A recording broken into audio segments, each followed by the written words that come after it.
Ahí estamos. El doctor Eduardo González Toledo es médico de la Universidad de Buenos Aires, doctor en neuroimagen, en psiquiatría, también por la Universidad de Buenos Aires, radiólogo del Hospital Francés, becario en tomografía computarizada del Hospital Luke en Jacksonville, Florida, profesor de radiología, neurología y anestesiología en la Universidad de Luisiana, director de radiología forense del Departamento de Radiología del Hospital Universitario de Luisiana, perito forense de la Corte del Estado de Luisiana y es uno de los pioneros, es un pionero en el uso de la medicina nuclear. Fue el primero en utilizar en Argentina, su país natal, radioisótopos de vida media corta, la tomografía computada y la resonancia magnética como formas de diagnóstico en el cerebro. También fue pionero en la telemedicina. Realmente es un honor tenerlo con nosotros hoy y poder disfrutar de sus conocimientos, su experiencia y su don de gente, doctor. Bienvenido. Muchísimas gracias por la presentación, demasiado. Me siento muy honrado de que me hayan invitado a este evento que considero importantísimo y como yo le expresé en el email, es una iniciativa que tenemos que apoyar y alentar, porque esto es una cosa inédita.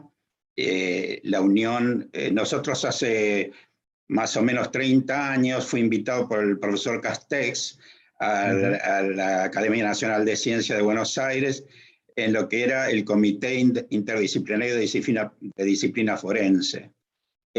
Ahí empecé, bueno, ahí yo ya, diríamos, tomé esa iniciativa de tratar de difundir las alteraciones cerebrales en pacientes, en delincuentes, ¿no?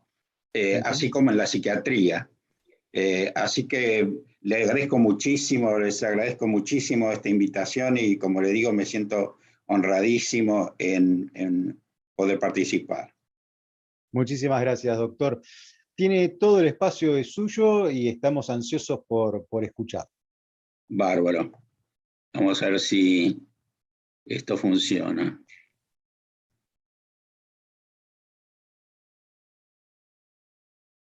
Bueno, yo en realidad como que sinteticé cómo vemos un cerebro de un criminal en 2 pasos.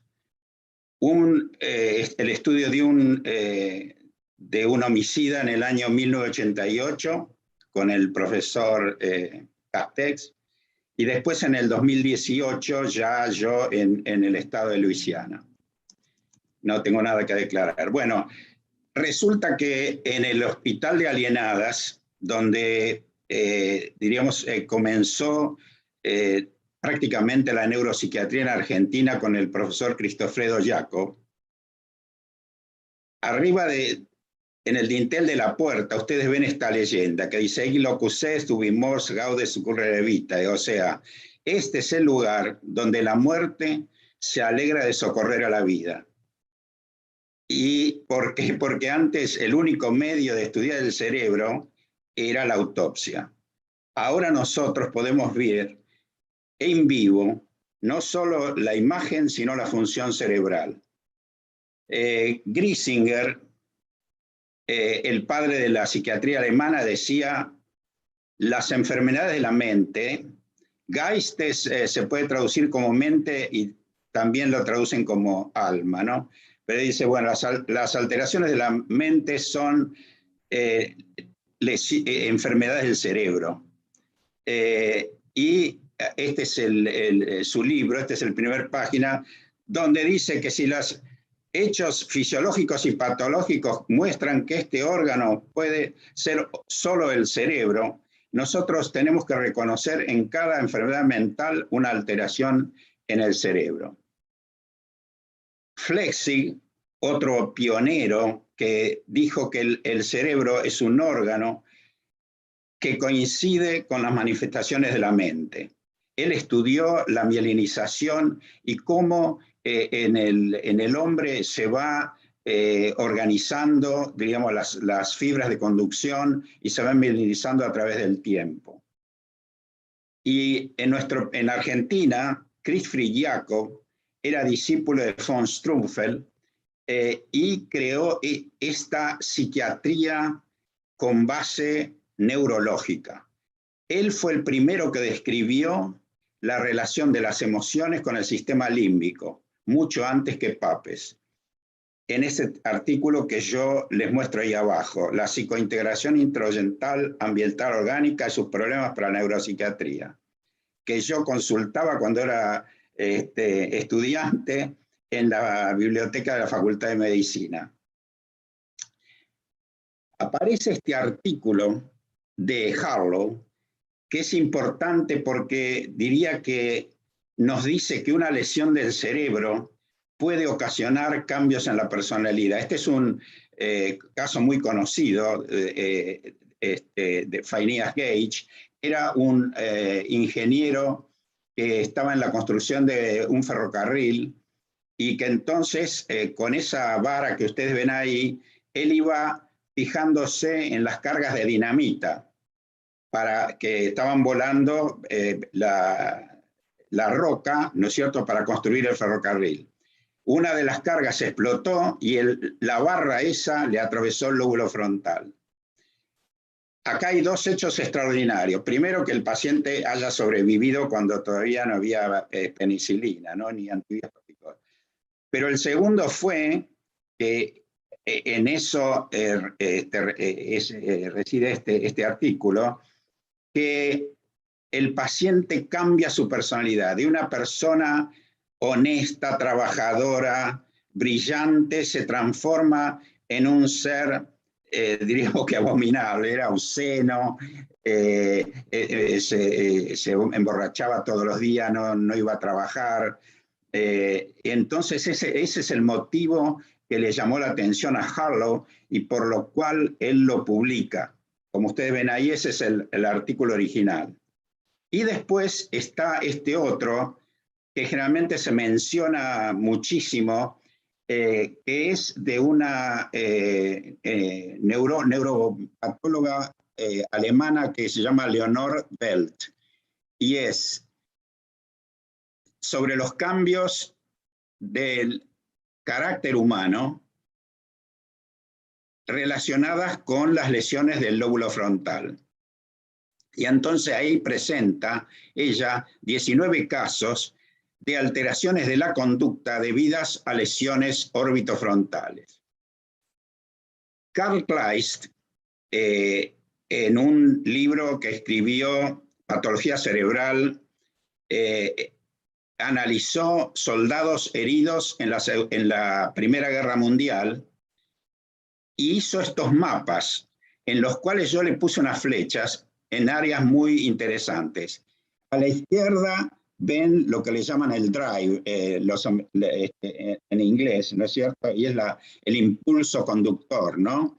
Y después ese que dice Tätige Gedanke, que es el pensamiento activo, áreas muy importantes, la 9 y la 46 en el cerebro, ¿no? Y la otra es el área 11 de Broca, que dice Selbst und Gemeinschaft es la sociedad. O sea, quiere decir que esta es el área social, de la convivencia del individuo. Y esta es el área que tenía lesionada Phineas Gage. La conducta criminal y las lesiones cerebrales fueron objeto de muchas publicaciones. Muchos autores relacionaron a los criminales con cambios en la cabeza, como Gall, Lombroso, y otros estudiaron el cerebro. Y esto puede ser importante a veces en la práctica forense para explicar algunas conductas. Estos son los fundadores de lo que les llamaba la frenología, que suscitó un interés por el estudio del cráneo. Diríamos que tuvieron diríamos una idea de que tenía que haber algún cambio. En ese entonces el cambio se lo atribuyeron a las alteraciones en el cráneo, no en el cerebro, o que el cerebro transmitía estas alteraciones en el cráneo. Entonces escriben este libro, ven, Anatomía y Fisiología del Sistema Nerveux en General, y de Cerveau en particulier, y dice, con la posibilidad de reconnaître plusieurs disposiciones intelectuales y moral del hombre, des animaux, para la configuración de leur tête. Y esto es responsable de que Descartes, ustedes se acuerdan, Je pense donc je suis, el cuerpo de Descartes está en el Panteón.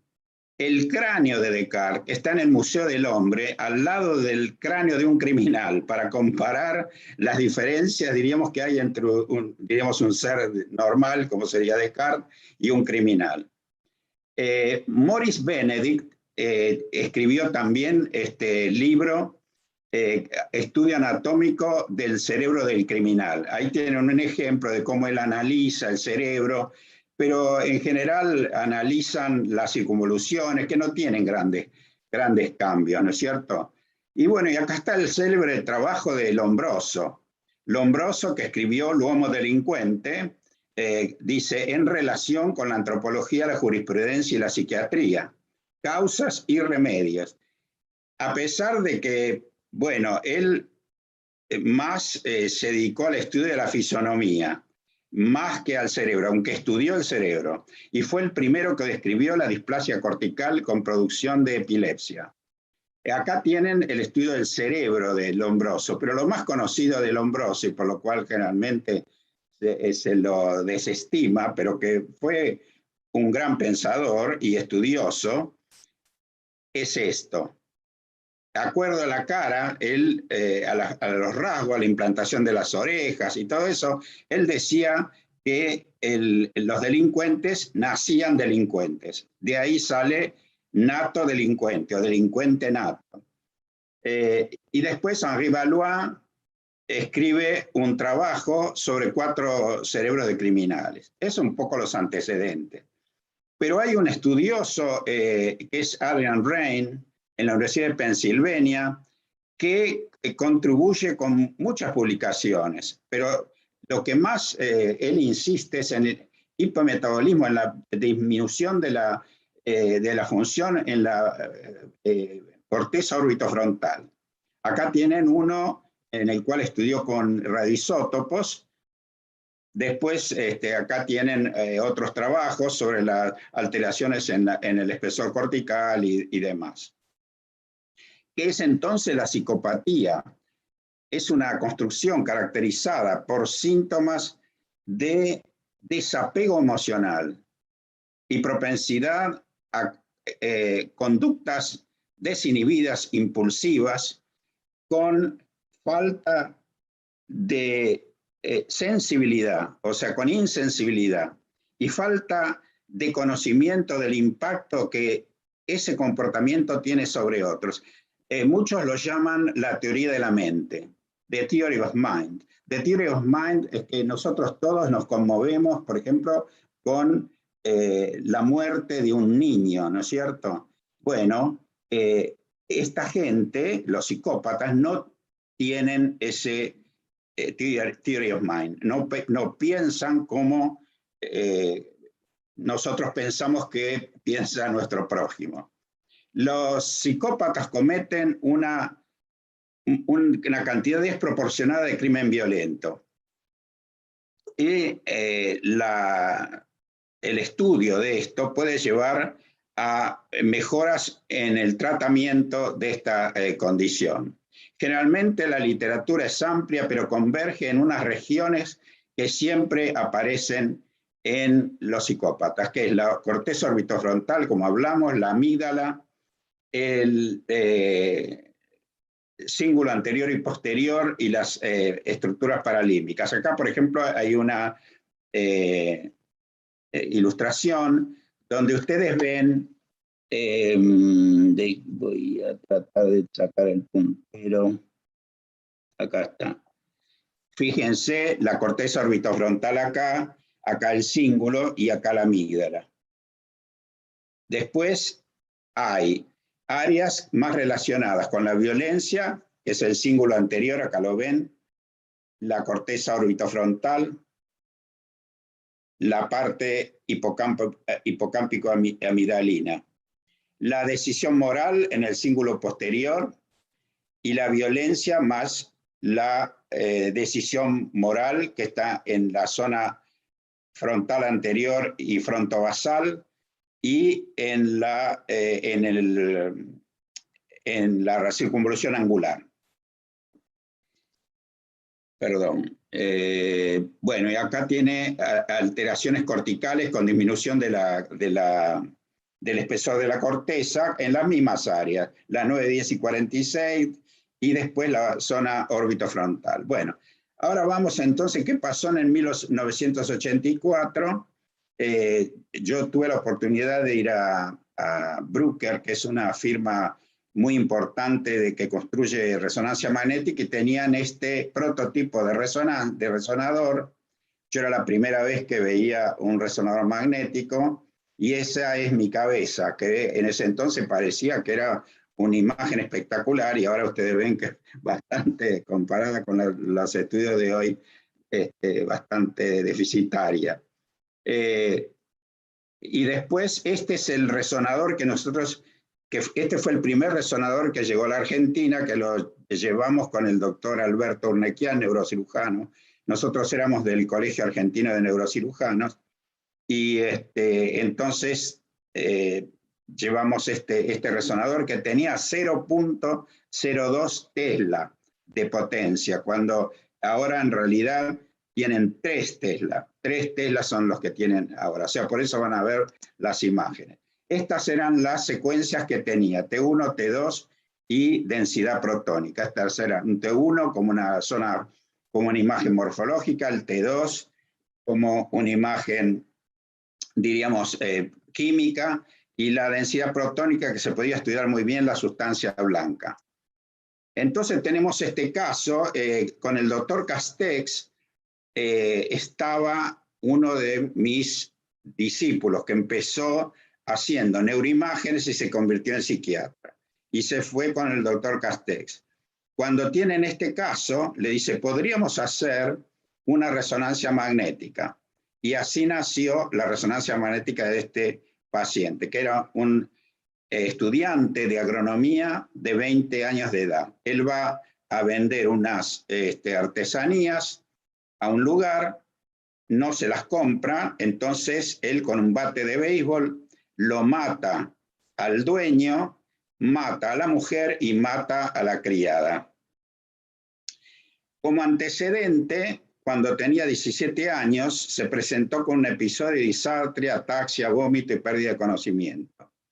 Entonces, cuando se le hace un estudio de inmunoglobulina, se ve que tiene anticuerpos para herpes virus. O sea que el paciente lo que tuvo fue una encefalitis por herpes virus. Y le dejó esta lesión que, como ustedes ven, toma la región frontoinsular, la región angular y la orbitofrontal. Y entonces este paciente fue conmutada la pena y enviado a un neuropsiquiátrico para tratamiento.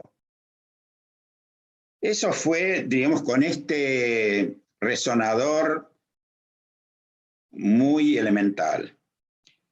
Después seguimos estudiando los cerebros con resonadores con mucho más campo magnético y más posibilidades. Y empezamos a hacer, para casos de traumatismo de cráneo, abuso de drogas y pacientes psiquiátricos, hacíamos estas secuencias que están ahí. La resonancia tiene lo que se llaman secuencias que están dirigidas a investigar algún fenómeno físico que nos favorece. Por ejemplo, la selectividad magnética estudia depósitos de hierro, entonces se puede ver hemorragias que no se pueden ver ni con la tomografía computada y a veces ni con la misma resonancia magnética. Después tenemos un estudio para reconstruir el cerebro en 3 dimensiones. Tenemos la manera de reconstruir los haces de sustancia blanca con la difusión, de ver las sustancias químicas del cerebro con la espectroscopía y ver las conexiones funcionales con lo que se llama la resonancia funcional en estado de reposo. Entonces, la parte morfológica, la corteza y los centros blancos, y la funcional, las redes cerebrales. En la parte de corteza, nosotros podemos reconstruir, ¿no es cierto?, con unas secuencias especiales que se llama 3D, FLAIR tridimensional, y en Siemens la llama MP-RAGE.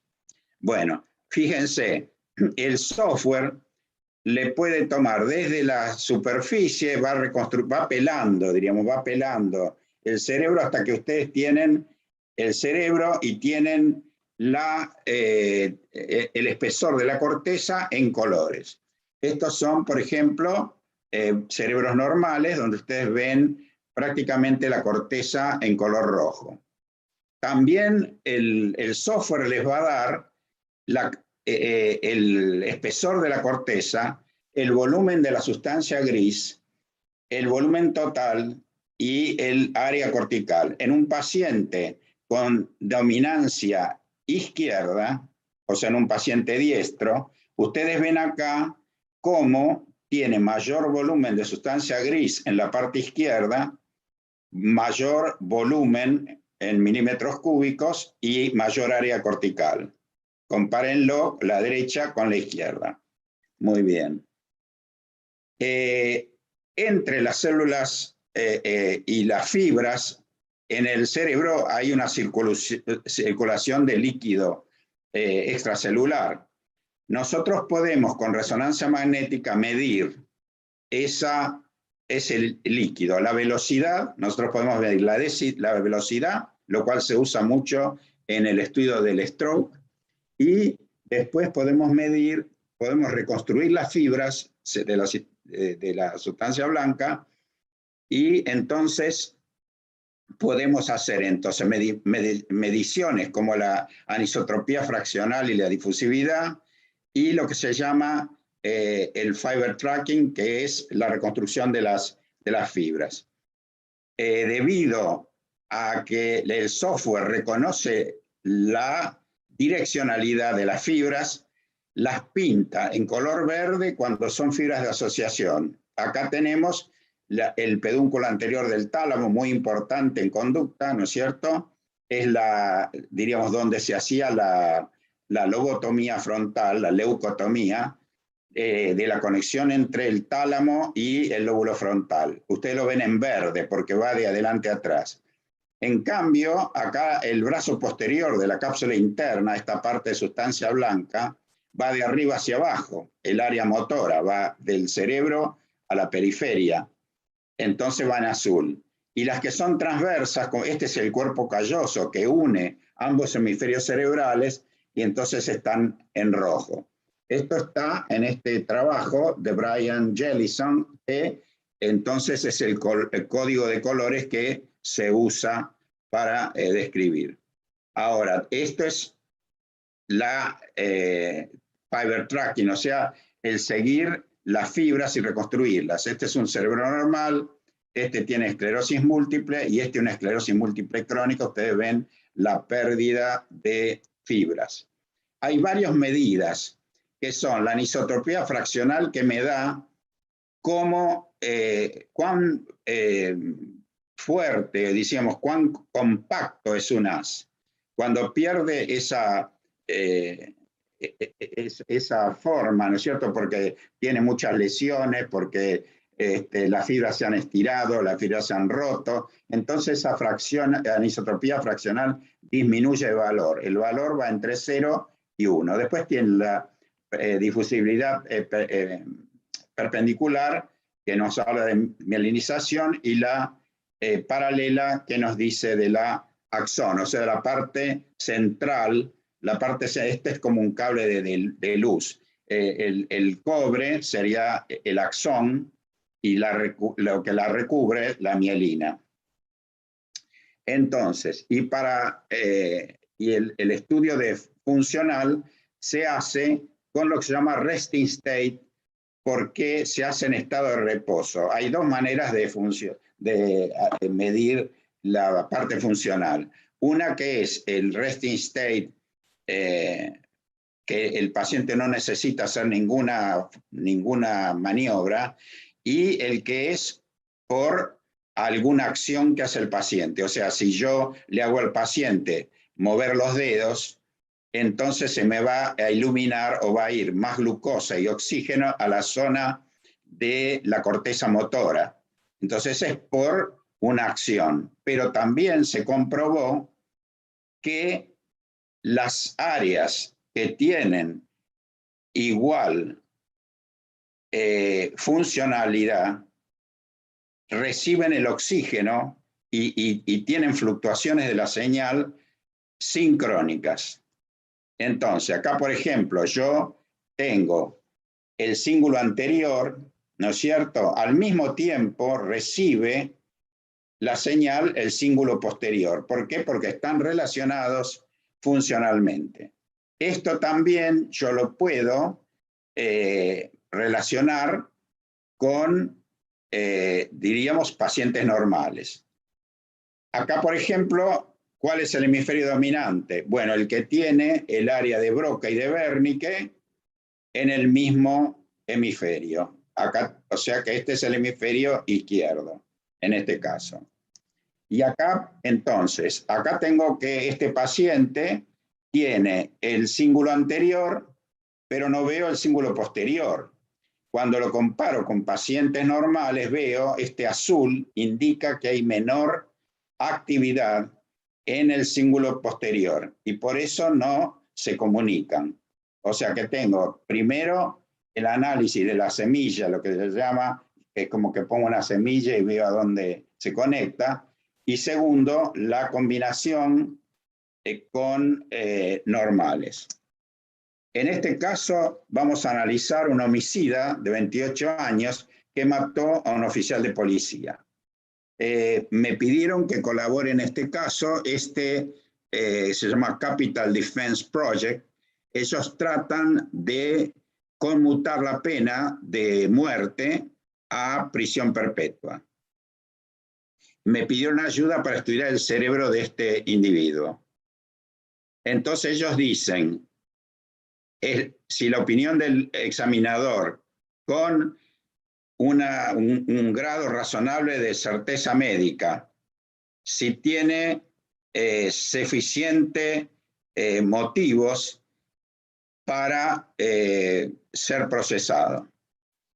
Bueno, él dice que tenía, bueno, cuando se lo interrogó, 28 años, y que cuando nació el cordón umbilical estaba arrollado alrededor de su cuello.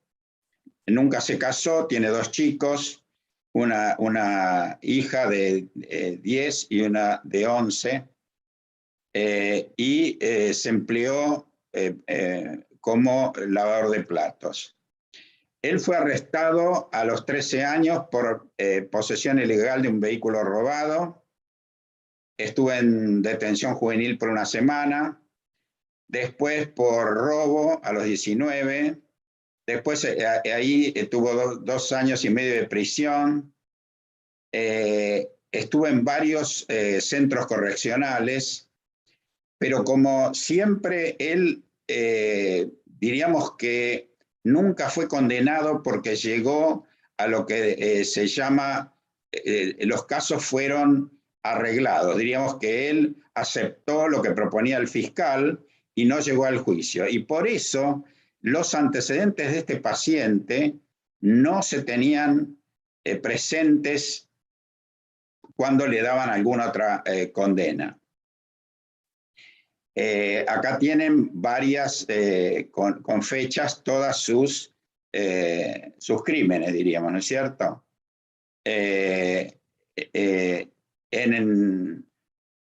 Fíjense, en todos los años, posesión de marihuana, él hacía drogas y alcohol. En agosto del 2015 lo llaman por una riña en una casa.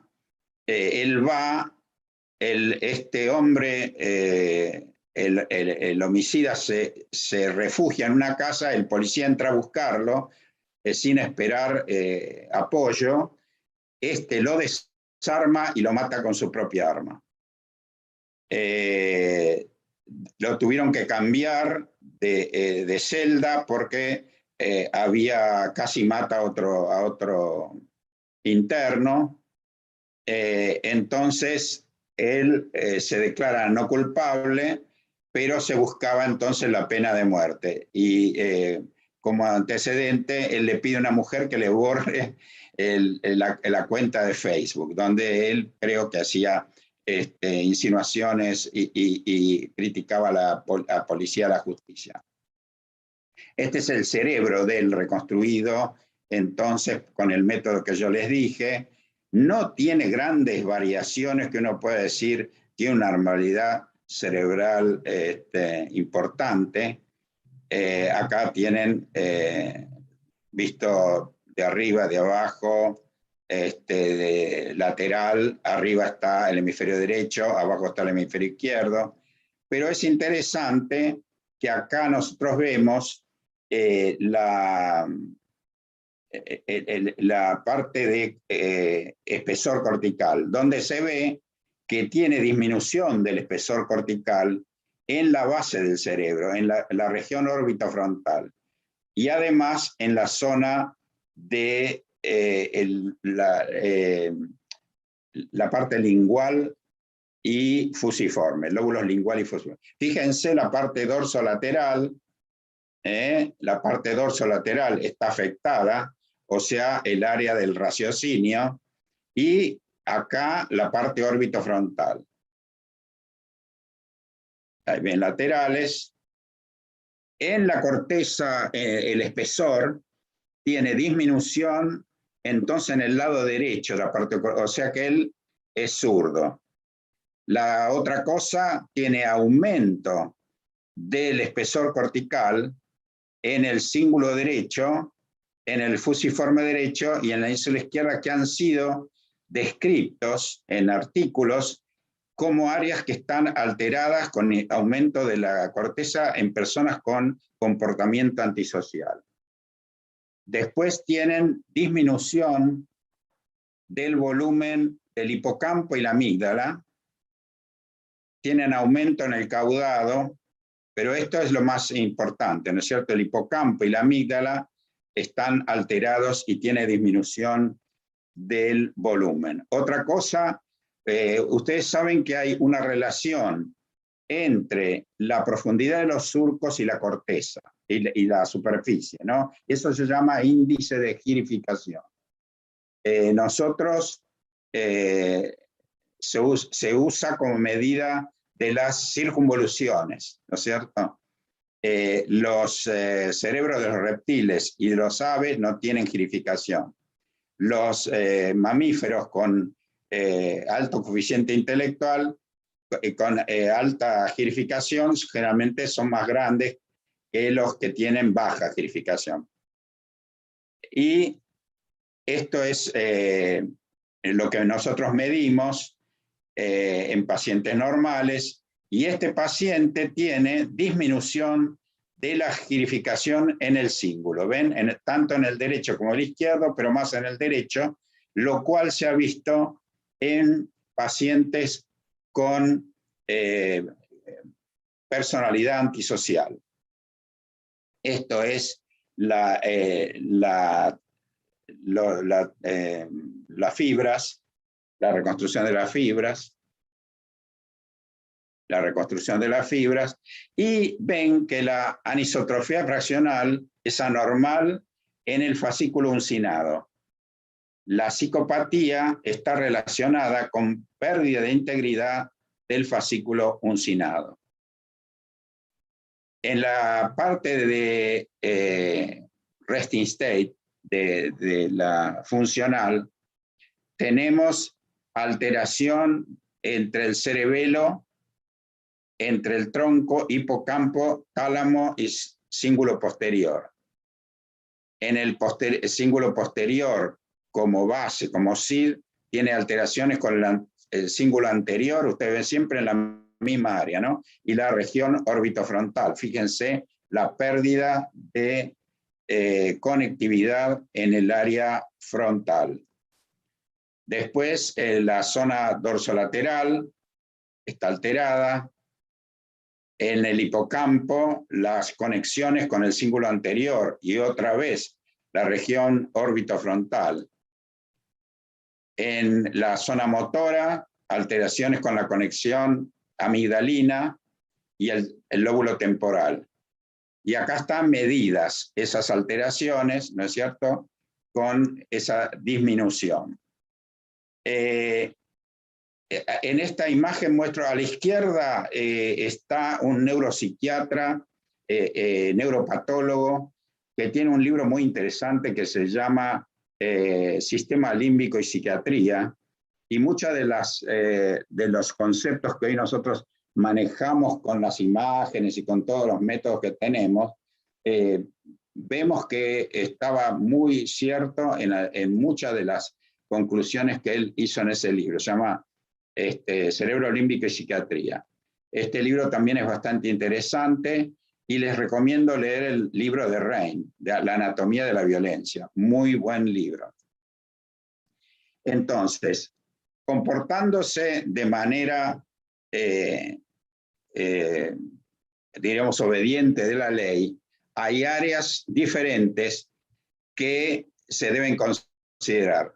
Las anormalidades en regiones cerebrales que median la cognición moral, después anormalidades en las regiones de inhibición de la comportamiento o sensibilidad a la recompensa que facilita el comportamiento impulsivo, anormalidades que llevan a psicosis o disminución del coeficiente intelectual que alteran el entendimiento de la realidad. Entonces, nosotros tenemos acá, en la parte de moralidad normal y procesamiento de la emoción, el cíngulo posterior, la corteza prefrontal, la conexión de la corteza prefrontal y la amígdala, el fascículo alucinado que entonces este paciente tiene, disminución en el cíngulo, en la hipocampo y la ínsula,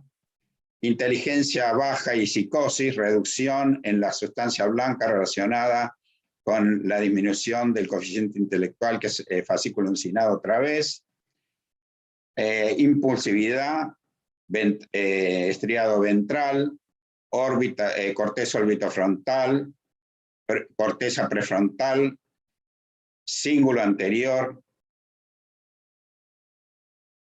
Y ahora una reflexión. Esto es una maldición que tienen estos pacientes que dice, bueno, nosotros los marcamos y cómo puede ser que un paciente nazca con estas alteraciones. Bueno, en Ámsterdam, en el invierno del 44 al 45, la ocupación alemana llevó a que el pueblo recibiera dietas de aproximadamente 580 kilocalorías. ¿Qué hicieron estos autores, Neugebauer, Höck y Susser? Tomaron 100.543 hombres expuestos a esa hambruna y determinaron que eran 2,5 veces más susceptibles a desarrollar personalidad antisocial. El alcohol, la malnutrición, las drogas en las mujeres embarazadas son una receta perfecta para un recién nacido con una personalidad antisocial. O sea que mientras siga las drogas, incluyendo la marihuana, que siempre se dice que es muy benigna, pero que hay muchísimos antecedentes de las lesiones que produce la marihuana. Y uno de los que expuso notablemente esto es el doctor Ismael Mena de Chile. Él estudió pacientes consumidores de marihuana y todas las alteraciones cerebrales que presentaban estos pacientes, como además, como cualquier otra droga de adicción, reemplaza los receptores normales, los neurotransmisores normales por la droga, llevando que el paciente pierda todas las, diríamos, las características que hacen que se perpetúe la especie y el individuo. O sea, como decían las 4C, comer, copular, correr y combatir. Eso es lo básico que tiene el individuo. Y por eso, diríamos, el lóbulo frontal regula esto. Y estos pacientes al final, que es también una cosa preocupante, no tienen una consideración hacia la vida de los demás, pero tampoco a la vida de ellos. Es el criminal que toma rehenes y no le importa que lo maten. No le importa tampoco matar al rehén, porque pierden toda noción del valor de la vida y pierden lo que yo les dije, la teoría de la mente. Así que con esto le agradezco muchísimo el haber prestado atención y espero no habernos aburrido con la exposición. Muchas gracias. Al contrario, doctor, realmente ha sido una exposición magnífica donde pudimos ver todo el conjunto de esos estudios de neuroimágenes y vincularlos con muchos de los contenidos que estuvimos viendo durante la jornada de ayer y durante la jornada de hoy. O sea que realmente ha sido un aporte magistral. Matías, ¿cómo estás? Anonadado estoy, anonadado No. de información. La verdad es que uno, cuando tiene un tiempito en algún área y va a un congreso, un seminario, la verdad que los temas empiezan como a repetir, y, ¿no es cierto? Los famosos refritos. Y ver la exposición del doctor Toledo es impactante. Hay tanta información sobre los estudios de imágenes y cómo se pueden ver las cosas, pero la claridad con la que él hace las relaciones anátomo-funcionales, ¿no es cierto? Porque hay veces que uno empieza a meterse en el mundo de la neuroanatomía y después no pueden hacer ese puente con la conducta, que él lo hace de una manera espectacular, así que felicitaciones, y la verdad que un lujo tenerlo entre nosotros. Y te repito lo que dije a la mañana, qué suerte que di primero, porque después de una presentación así yo no me atrevería a presentar nada. Muchas gracias. No, por favor, no, al contrario, muchísimas gracias por los conceptos. Muchas gracias. No sé si está Daniel por ahí. Mientras tanto, voy a hacerle una pregunta, doctor, de alguien de la audiencia. Carino Ernesto San Juan Castellanos pregunta: ¿cuáles son las partes del cerebro que se ven involucradas en los actos que comete un psicópata? ¿Hay alguna evidencia al respecto? Bueno, sí, la psicopatía está relacionada con estas áreas. El área orbitofrontal, los asesinos seriales, por ejemplo, han sido estudiados y están muy involucrada en la región orbitofrontal. Ellos, bueno, eso es lo que pasa con el psicópata, no tiene lo que se llama esa teoría de la mente, no tiene la empatía que le llaman. O sea que uno le ruega y le dice: yo tengo hijos, por favor no me mate. A lo mejor es un aliciente para que lo mate, porque diríamos, ellos gozan con esa... por ejemplo, bueno, en este caso de este criminal, ¿no es cierto?, del homicida,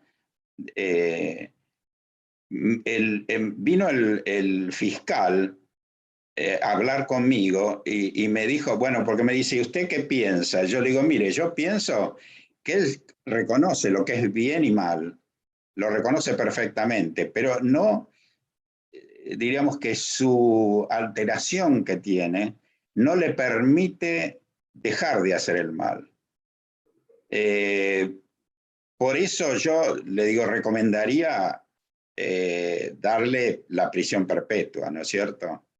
Me dice, el problema es que después yo qué hago con él en la cárcel, porque es un problema, bueno, yo no lo había pensado tampoco. Al final le conmutaron la pena, le dieron 3 prisiones perpetuas, 3 life.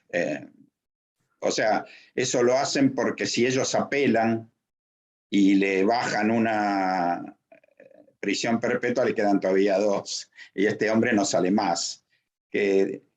Digo, ese es el problema acá. Hay algunos, el primer paciente que yo presenté se siguió tratamiento psiquiátrico, fue medicado y al final salió de la cárcel y se casó y tuvo chicos. El que sabe bien la historia es el profesor Castex, pero diríamos, esa fue la historia. Este otro hombre ya no tiene, porque el chico, digamos, fuera de esa lesión focal, no tenía un cerebro dañado como lo tenía el homicida, ¿no es cierto?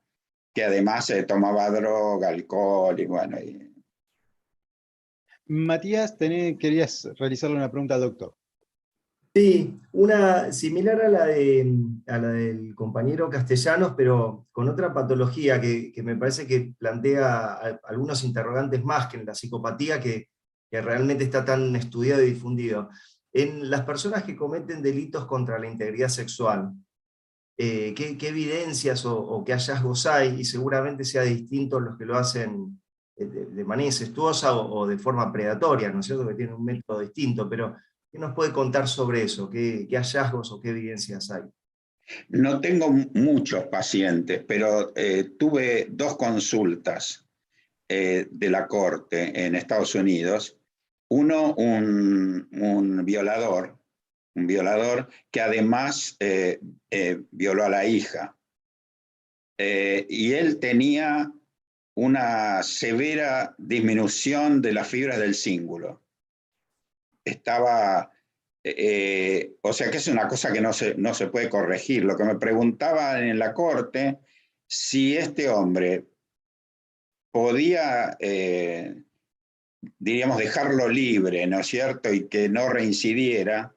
Y yo creo, en base a lo que yo vi, no. Ese hombre salía y volvía a delinquir, porque no tiene cómo evitarlo, no tiene cerebro para evitarlo. El cíngulo, ¿no? Que es la base de la parte emocional, él estaba asignado para seguir siendo violador. Pero no tengo muchos casos. Criminales sí tengo, pero violadores... y en el otro, además del cíngulo, tenía una pequeña lesión frontovasal. Pero en este otro, que era puro violador, era el cíngulo. Bien, perfecto. Daniel, bienvenido. Daniel, ¿estás ahí? Sí. Acá. Hola. Hola, hola. ¿Qué tal? Escuchando Muchas muy gracias atento. por la invitación. No, por favor, por favor. Tengo una pregunta, doctor, de Francisca Pino Fabre. Dice, ¿existiría entonces una diferencia estructural en el cerebro de hombres y mujeres en torno a este tipo de comportamientos? ¿Se aprecia ello en las imágenes?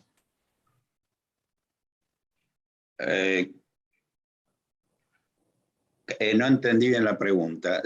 Diríamos, si hay diferencia entre hombres y mujeres. Sí, dice entonces una diferencia estructural en el cerebro de hombres y mujeres en torno a este tipo de comportamientos, si se aprecian las imágenes, si existe una diferencia estructural en el cerebro de hombres y mujeres en torno a estos comportamientos. No hay gran diferencia. No hay gran diferencia. Bien, después tenemos la pregunta de Romina Bacino. Dice, ¿estas alteraciones serían atenuantes? No, yo no creo. No. Diríamos, el problema de esto no es para sacar al criminal y restarle su responsabilidad, porque ellos entienden que lo que está bien y que está mal. Lo cometen a pesar de eso. Entonces yo creo que esto sirve para sacar a esta gente de la sociedad y evitar lo que se está viendo, que el criminal que entra, cumple una condena, sale y otra vez sigue. Y bueno, sigue porque no hay medio de que ellos puedan controlarse. Y eso, bueno, muchos dicen es estigmatizar a una persona, pero desgraciadamente si esta gente sale y vuelve a delinquir, y a veces cada vez peor. Y entonces, diríamos que ese sería el factor, ¿no? Diferenciar el primer paciente, diríamos que puede ser recuperado porque tiene una lesión focal, porque puede ser que el momento que mató, él tuvo como una crisis epiléptica, y puede ser tratado, y que lo traten, y que un profesional de la salud, un psicólogo o un psiquiatra, diga, bueno, sí, este individuo puede ser reinsertado en sociedad. Eso es muy importante, muy costoso también, creo. Una última consulta. Dice, ¿a qué factores se debe que la mayor parte de los asesinos seriales tienen un alto IQ? Sí, generalmente, bueno, tienen muy desarrollada, bueno, hay dos clases, le recomiendo leer el libro de Rein, ¿no? Hay dos clases que él llama de delincuentes, los exitosos y los no exitosos. Los exitosos son esos con alto coeficiente intelectual. Generalmente, en detrimento, ellos desarrollan una corteza dorsolateral muy importante. Es como, por ejemplo, el autista, que desarrollan unas áreas en detrimento de otras. Y entonces desarrollan esa capacidad impresionante, ¿no es cierto? Pero que reemplaza a las otras áreas, que es disminución del volumen del hipocampo, de la amígdala, pero un aumento de esa zona que regula la planificación, el área 9 y la 46. Ellos descubrieron eso, ¿no es cierto? Esta gente que es exitosa, entre paréntesis, es porque tienen gran desarrollo de esas áreas. Daniel, tenés la mano levantada. Sí. Sí, quería primero agradecerle a Eduardo la gentileza de haber participado en el Congreso, que todo el sacrificio que tuvo que hacer, estaba en una ciudad, tuvo que trasladarse a otra, pero bueno, por fin pudo participar. Me parece muy importante dos cosas. Primero, la conferencia es espectacular, pero me parece que hay dos cosas que hay que recalcar por la entidad que tienen. Uno lo dijo él muy bien, las dos se dijo muy bien. La primera, quiero decir, fue cuando habló de las áreas que estaban afectadas en el comportamiento psicopático, y por debajo y abajo, en la misma diapositiva, cuando era psicosis y alteraciones de la inteligencia, digamos, incapacidades intelectuales. Que ahí, como bien dice el libro de Rein, es lo que permite diferenciar a los homicidas seriales, que ahora se llaman delincuentes de comportamiento sistemático, justamente por la sistematización y la reiteración que tiene que ver con esto que explicaba Eduardo, en los que son de corte psicopático y los que son de corte psicótico, o sea, organizados y desorganizados. Esa famosa clasificación en organizados y desorganizados, que viene desde la época de Ressler, ahora nosotros la podemos materializar, la podemos por lo menos objetivar a través de estos estudios. Y otra cosa muy importante, pero importantísima, que yo insisto, pero no me dicen de todo, que la marihuana es una sustancia que puede ser un psicodisléptico de menor cuantía, digamos, pero cuando hay un abuso o un uso problemático del consumo de marihuana, en el sistema nervioso central, a nivel del circuito ventromedial, hay muchos receptores cannabinoides de tipo 1.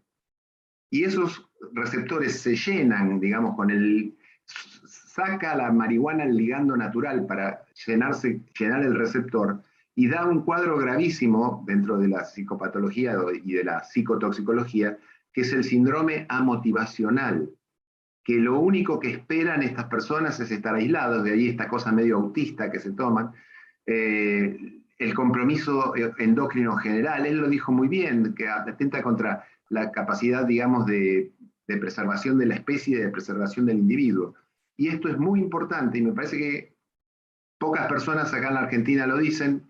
Gracias que vino Eduardo, que es argentino, pero bueno, vive en el exterior, y esto se visibiliza mucho más, de manera que yo estoy chocho con las dos cosas que dijo, con todo lo que dijo, pero esos dos conceptos me parecen fundamentales. Gracias, muchas gracias. No, por favor. Bueno, yo los voy a invitar un segundito, porque queremos desde el Buró Internacional de Neurociencia Cognitiva Aplicada, y aprovechando que tenemos a uno de los miembros de honor, el doctor Daniel Silva, del Buró, queremos hacer este humilde nombramiento al doctor González Toledo. Déjenme que comparto aquí. Y hoy, 20 de noviembre de 2021, queremos nombrar al doctor Eduardo González Toledo, miembro de honor del Buró Internacional de Neurociencia Cognitiva Aplicada. El doctor González Toledo, quien se destaca en el fortalecimiento de los vínculos de la comunidad científica y académica internacional. Asimismo, contribuye en la promoción de la formación, investigación, camaradería y comunicación profesionales, como así también en la divulgación científica y la acción comunitaria para el desarrollo, el bienestar y la transformación social de la comunidad, demostrando con estas acciones su excelencia personal, profesional, académica y científica. Es un honor para nosotros, doctor, tenerlo, poder contar con este nombramiento que tan amablemente usted nos ha honrado en aceptar. Así que no, muchísimas gracias. Me siento quiero muy... dar... Sí, sí. Me siento muy honrado, y toda mi vida yo viví la vida académica. Desde que empecé medicina, yo fui ayudante de anatomía, después fui profesor, vine a Estados Unidos y estuve en la parte académica. O sea que para mí el valor de estos nombramientos es incomparable, incomparable. Yo les agradezco muchísimo.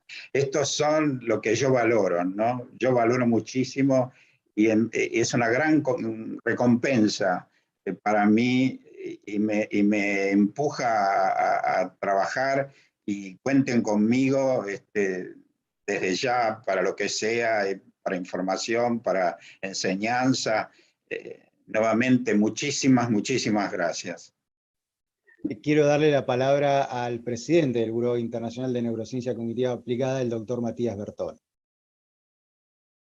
No, ¿qué más que agregar? Me parece que en la propia constancia o certificado del nombramiento está incluido todo lo que nosotros valoramos, cuál es la visión y la misión del Buró Internacional de Neurociencia Cognitiva, que es la difusión de las neurociencias cognitivas, y también el valor de la aplicabilidad, ¿no es cierto? Que no sea solo un concepto, una teoría, un constructo, sino que la vida de las personas sea mejor. Por eso Pablo también incluía esta visión de lo comunitario, ¿no es cierto?, de poder compartirlo. Nosotros somos afortunados de haber podido alcanzar cierto nivel académico, somos afortunados de habernos congregado y de tratar de compartir estas experiencias y conocimientos, y creo que de algún modo, y esto es un pensamiento que sé que comparto con Pablo, tenemos un poquito la obligación de tratar de hacer, aunque parezca medio